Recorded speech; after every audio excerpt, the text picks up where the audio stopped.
Le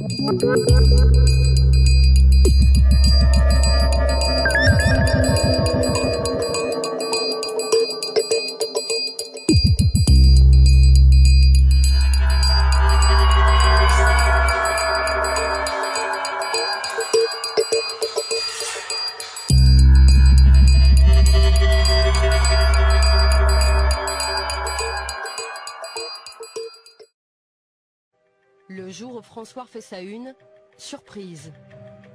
Une étude de l'INSERM de Bordeaux à prendre avec précaution. Elle établit un lien entre l'aluminium présent dans l'eau du robinet et puis la maladie d'Alzheimer. Jean-François Dartigues désamorce la bombe sur TF1. Le chercheur est soudain devenu très prudent. J'insiste sur le fait qu'il s'agit simplement d'une association statistique et qu'on ne peut pas, absolument pas conclure à une relation causale sur une seule étude.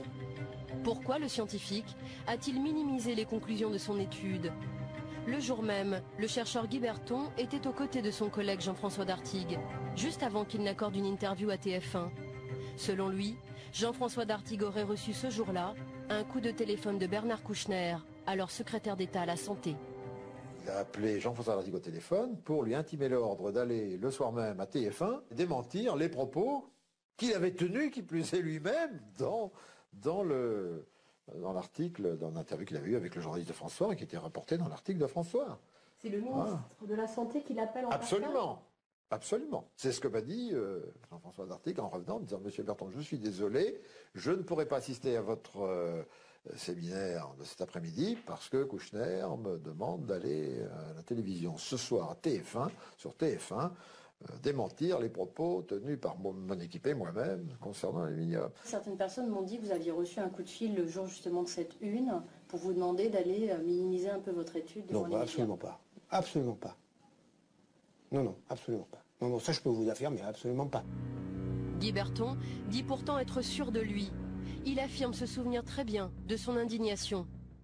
J'ai dit qu'il n'était pas le chercheur du ministre, ni du gouvernement français, mais qu'il était le chercheur de la totalité de la population française et même de la totalité de la population mondiale. Voilà, c'est ça un chercheur. Le chercheur n'a pas de compte à rendre à un ministre. Voilà. Il a un compte à rendre à sa conscience, c'est tout. Et qu'est-ce qu'il vous dit, lui, comme réponse? La réponse a été très simple. Alors là, je m'en souviens comme si c'était hier. Il a répondu oui, mais moi, si je veux des crédits l'année prochaine pour mon unité. Voilà, c'est tout. Malgré nos multiples relances, la chargée de presse du ministre Bernard Kouchner n'a pas donné suite à notre demande d'interview. Je vous confirme que son emploi du temps est très chargé. Nous devons déjà refuser beaucoup de demandes d'entretien sur des sujets d'actualité essentiels.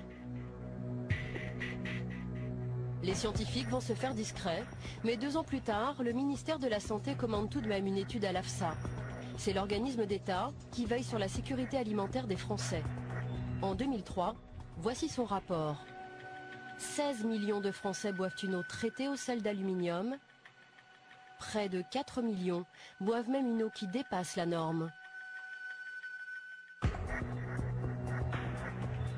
Et pourtant, selon les experts de l'AFSA, il n'apparaît pas nécessaire de fixer pour les eaux une référence de qualité inférieure à 200 microgrammes par litre.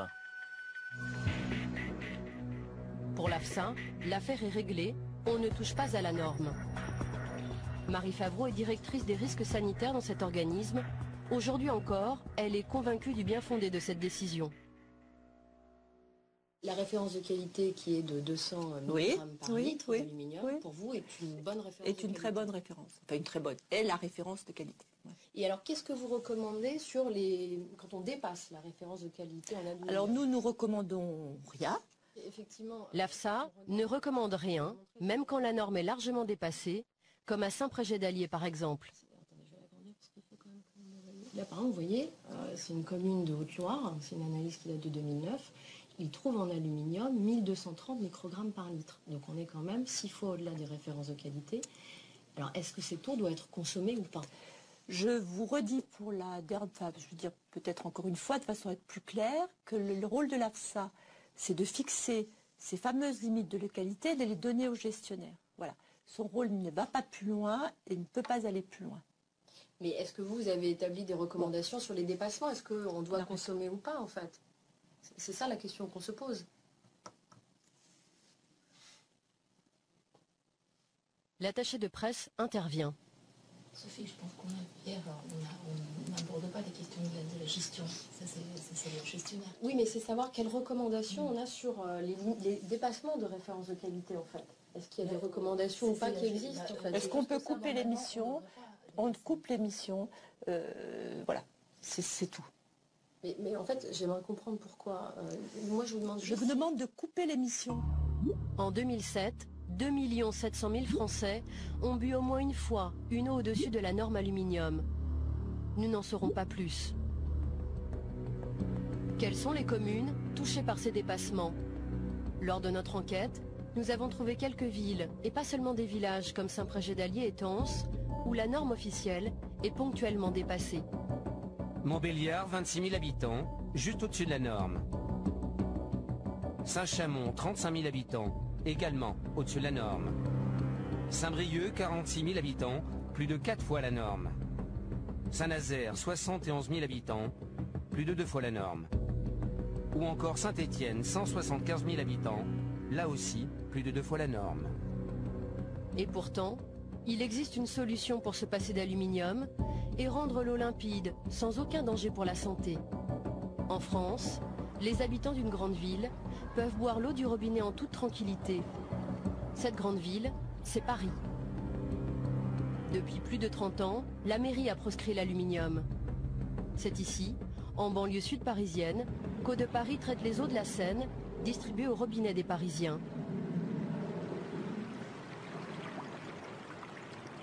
Cette eau est parfois boueuse et Bénédicte Velté, directrice adjointe de la qualité, nous montre l'autre procédé qu'on peut utiliser pour la clarifier. Alors qu'est-ce que c'est ça? Alors ça c'est du chlorure ferrique, c'est un réactif qu'on ajoute à l'eau pour faire la coagulation de l'eau, c'est-à-dire éliminer les particules qui sont en suspension dans l'eau. Et le chlorure ferrique c'est donc totalement inoffensif pour l'être humain? Ah oui, le chlorure ferrique est complètement inoffensif pour l'être humain. Ici, on utilise le chlorure ferrique parce que la ville de Paris avait souhaité avoir une teneur en aluminium excessivement faible dans l'eau du robinet.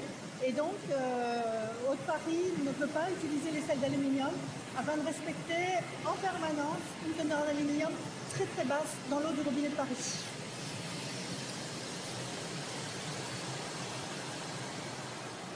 Pourquoi un quart des Français, selon les derniers chiffres, boivent-ils toujours une eau traitée à l'aluminium et non pas au fer? Est-ce que c'est plus complexe à utiliser par exemple que les sels d'aluminium? Non, non.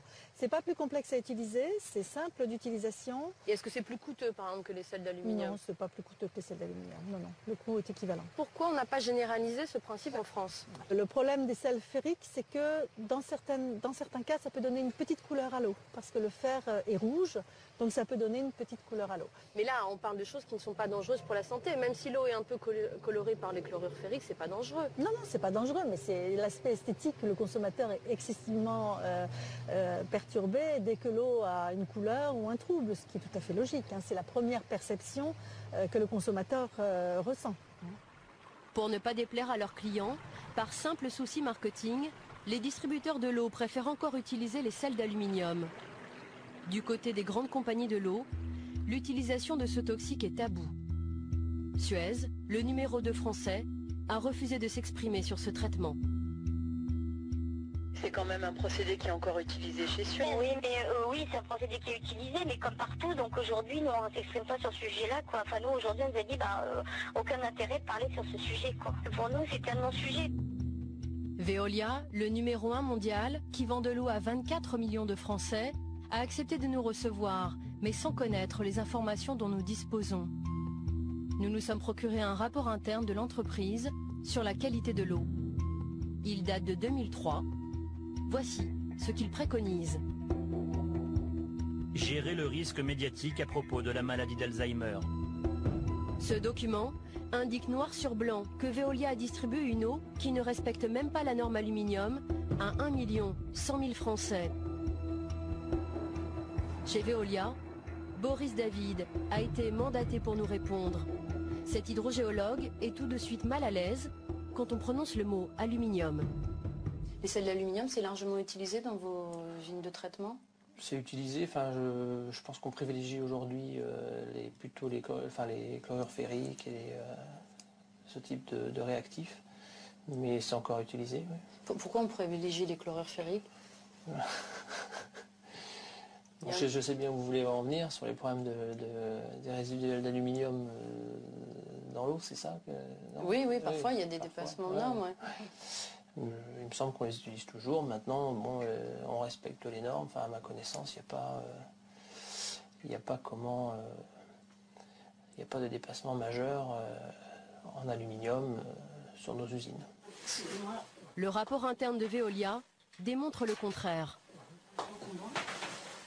J'ai un document sur la qualité de l'eau, c'est un document qui date de 2003. Ce document, Boris David refuse au début d'en parler. Ça ne doit pas sortir de la maison, ça. C'est pas des documents publics. Hein. Le truc sur l'aluminium, vous m'avez montré. Je ne sais pas comment vous avez obtenu ça. Mais ça, ce truc-là, là. Et vous avez quelqu'un en interne qui vous a donné ça. C'est pas des documents. Voilà, d'ailleurs, c'est un document interne. J'ai celui de 2009, si vous voulez, on peut regarder. Ah bah oui, ça peut être intéressant, si vous l'avez.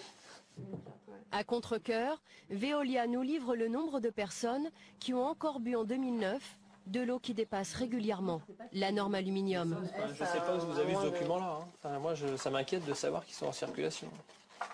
Et sur la répartition nationale, globale, vous avez combien de personnes encore?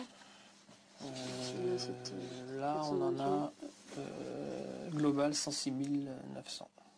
Donc il y a encore 106 000 personnes qui ont des problèmes de qualité d'eau sur l'aluminium. Voilà. Tu veux faire des plans ou pas du document? Si je peux, bien sûr. Mais je pense pas. Non.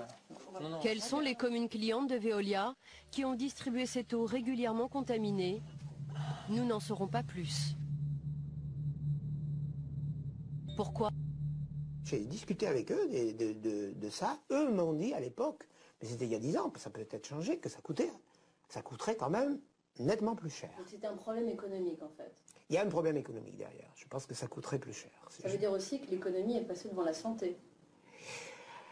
Non, parce que je crois que on va pas dire c'est un problème. La santé est aussi un problème économique, si vous voulez. Il faut faire des choix. Qu'est-ce que vous voulez dire par faut faire des choix? Il faut choisir. Est-ce qu'on choisit la santé des enfants? Est-ce qu'on choisit la santé des... Ou est-ce qu'on choisit la santé des vieux? On fait bien un choix. Donc l'aluminium et les personnes âgées, c'était pas forcément la priorité? Ça me paraît pas la priorité. Et même encore. 10 ans après l'étude épidémiologique française sur les facteurs de risque de la maladie d'Alzheimer, l'aluminium n'est toujours pas une priorité pour l'État. Le ministère de la Santé ne recense pas les communes concernées par ce procédé. Pour d'autres polluants, l'État a l'obligation de protéger toute la population.